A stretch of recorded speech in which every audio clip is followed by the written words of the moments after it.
Imagina por un momento que tienes en tus manos la historia dolorosa, pero también esperanzadora, de toda una nación.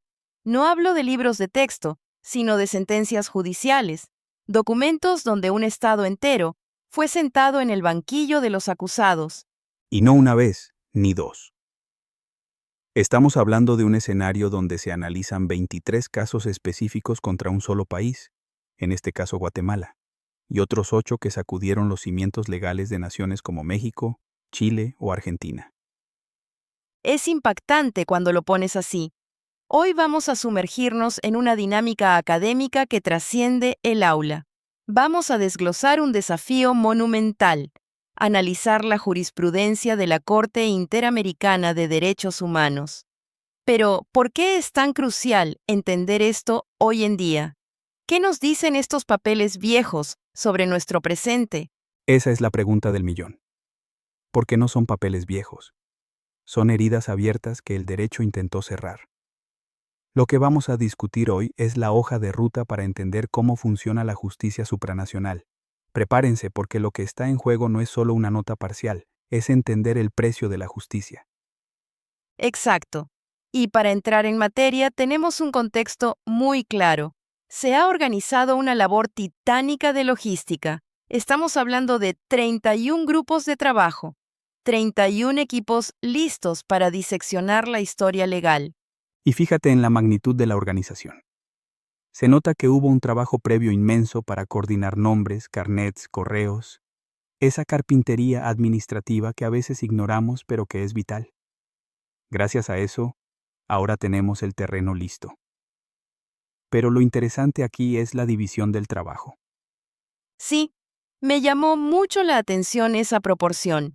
Mencionaste 23 sentencias contra el Estado de Guatemala y luego un grupo selecto de casos internacionales. ¿Por qué esa carga tan pesada sobre un solo país en este análisis? Es un reflejo de la realidad histórica. La Corte Interamericana de Derechos Humanos, Corte IDH, ha tenido una actividad intensa respecto a Guatemala debido al conflicto armado interno y a problemas estructurales posteriores. Pero hay una distinción técnica que no podemos pasar por alto y que es fundamental para los estudiantes que nos escuchan. Estas cortes internacionales juzgan a estados, no a personas. Claro, esa es una confusión común. A veces pensamos que van a juzgar al soldado o al policía específico. Exactamente. La única excepción en el mundo es la Corte Penal Internacional, que sí juzga individuos. Pero aquí, en el sistema interamericano, el acusado es el Estado de Guatemala o el Estado de Chile. Se le declara responsable de violar derechos humanos. Y esa es la base de todo el análisis que estos 31 grupos deben realizar. Hablemos de los casos, porque al escuchar la lista, uno siente escalofríos. No son solo expedientes, son tragedias humanas. Por ejemplo, el Grupo 1 tiene el caso Blake. El caso Blake es icónico. Fue el primero que la Corte resolvió contra Guatemala. Estamos hablando de un ciudadano norteamericano, asesinado y desaparecido. Es el punto de partida de la jurisprudencia contra el país. Pero luego ves el Grupo 2 con el caso Panel Blanca, famoso en los años 80, o el Grupo 3 con Niños de la Calle. Ese caso de niños de la calle siempre me ha parecido devastador. Lo es. Y jurídicamente es un hito para los derechos de la niñez y adolescencia en todo el continente. Establece que el Estado tiene un deber especial de protección. No es solo no matar, es cuidar. Luego tienes casos de alto impacto político, como el de Mirna Mac Chang, asignado al Grupo 5, Un caso súper mediático. y complejo por el tema del amparo y la inteligencia militar. O el caso de Maritza Urrutia. Y si avanzamos, nos topamos con masacres. El Grupo 7 tiene la masacre Plan de Sánchez. El Grupo 13, la masacre de las 2 Rs. Las dos Rs. Solo el nombre ya evoca una de las páginas más oscuras. Así es. Y fíjate cómo el derecho tiene que entrar a limpiar, a reparar o al menos a intentar dar verdad donde hubo caos. También hay casos más recientes o con repercusiones actuales, como el caso Molina Thyssen, que hoy en día sigue sonando mucho en medios, o el caso Carpio Nicole, sobre un candidato presidencial asesinado. Es como repasar la historia política a través de los tribunales. Pero también vi que hay temas que tocan fibras muy sensibles de la sociedad actual, como la pena de muerte. Correcto. Los casos Fermín Ramírez y Raxcaco Reyes son esenciales para entender por qué la pena de muerte, aunque esté en la ley, es casi inaplicable hoy en día debido a los candados internacionales. Es derecho penal puro mezclado con derechos humanos. Y no todo es conflicto armado. Mencionaste casos de desaparición de mujeres, como el caso Belis Franco. El sistema de justicia le falló a las mujeres.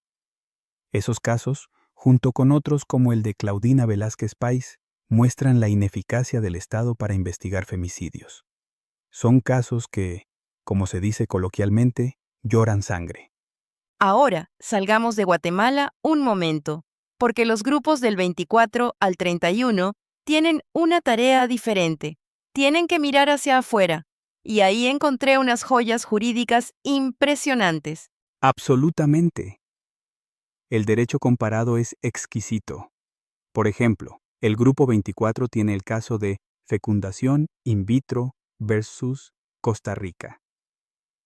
Ahí se debatió sobre la vida, la concepción y la tecnología.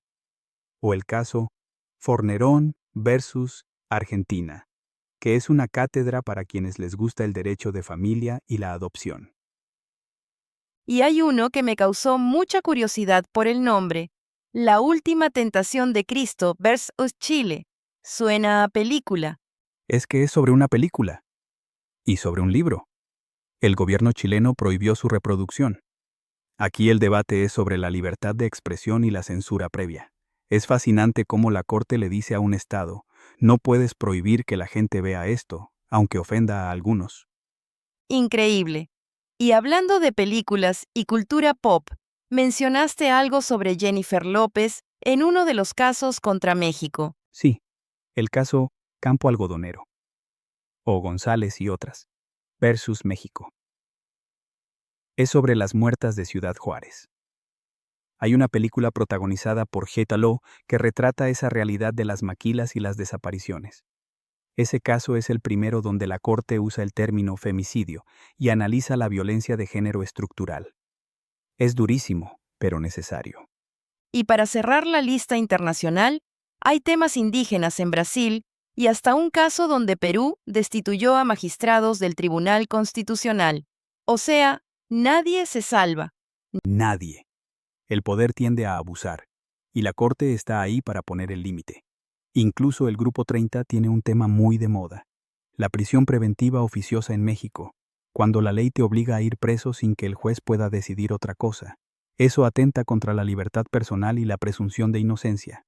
Bien, ya tenemos el mapa de los casos. Ahora, pongámonos en los zapatos de los estudiantes. Tienen la sentencia que ya nos aclaraste que no son de 5 páginas, sino de 200. ¿Qué tienen que hacer con eso? ¿Escribir un libro? Afortunadamente para ellos no.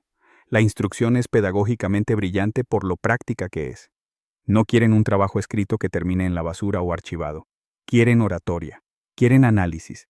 El trabajo consta de 3 partes claras, pero todo es para exponerlo oralmente. Desglosemos esas 3 partes. Primero, el resumen. Simple. Contexto. ¿Qué pasó? ¿Quién es la víctima? ¿Por qué llegaron a la corte? Esto suele estar al principio de la sentencia. No hay que inventar nada, solo sintetizar los hechos para que la audiencia entienda la historia. Segunda parte. Y aquí creo que es donde se complica. Los conceptos jurídicos. Aquí es donde se separa al estudiante promedio del excelente. Tienen que localizar al menos 10 conceptos jurídicos importantes. Ojo, no es copiar y pegar cualquier párrafo. Es buscar donde la Corte dice: esta Corte considera que, o, el derecho a la defensa implica. Es extraer la doctrina. Esos párrafos donde la Corte interpreta el Pacto de San José y crea derecho. Eso es lo que nutre al abogado. Entiendo. Es buscar la carnita legal, el argumento de fondo. Y la tercera parte, el fallo. El desenlace. ¿Qué decidió la Corte? ¿Declarar responsable al Estado? ¿Y qué medidas de reparación ordenó?